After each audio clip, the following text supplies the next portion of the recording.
there's this one thing about like speaking truth to power, calling things out. Then there's this other aspect of moving the community forward and building, right?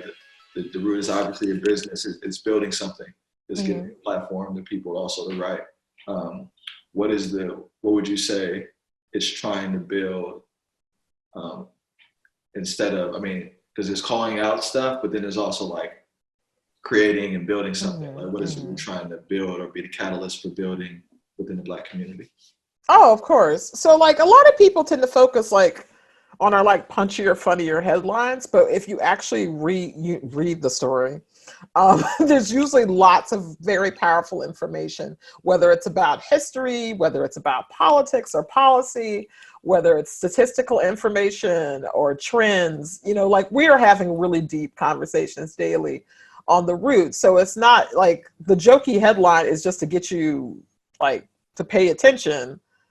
The actual story is full of valuable information that can be quite helpful for Black people to make better decisions about their world around them, which is actually my secret goal in everything that we do at the root.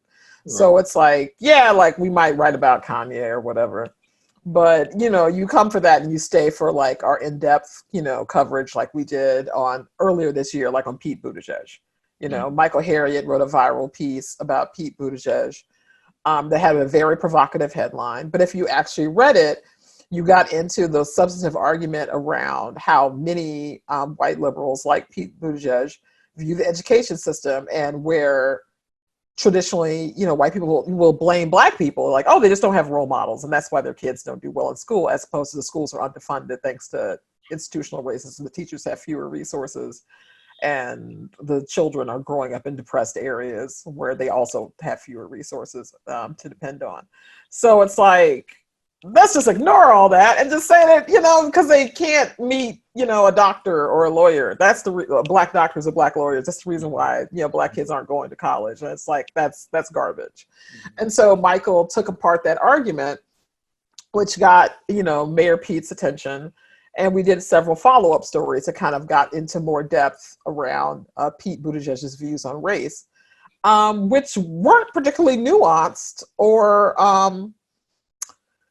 like good. Like it wasn't like, and it wasn't like he was being like willfully harmful. It was more like negligently harmful, where it was like, Black police officers in South Bend were coming to him about the discrimination they were facing, and he just didn't do anything about it.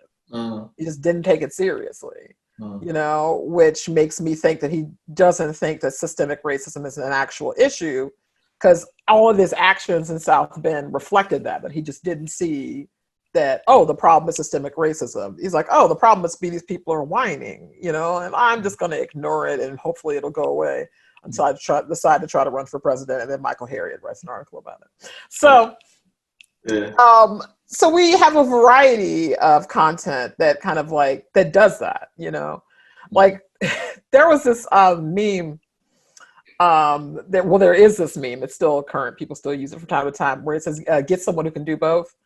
And it was in reference, the first time I ever saw it was in reference to Mark Lamont Hill, who is an intelligent person, who is a scholar, who is an author, but also sometimes hosts like the Basketball Wives reunions. And so people were like, oh, what's Mark Lamont Hill doing hosting a Basketball Wives reunion? Somebody wrote like, get you a man that can do both. Yeah. I don't have a TV and I don't watch reality shows, but I actually didn't know that he did that. But that's yeah. And so then someone said, get you a man that can do both. Well, then that was their statement about Mark Lamont Hill, and that's kind of what the root is. Like, we're a publication, we can do both. Like, we can do serious political exposés, and we can do investigative journalism, and we can have serious analysis, and we can also do a jokey post ranking like the best parts of the chicken. So yes. Yeah, do it all. Do both. We are the site that does both. I think that.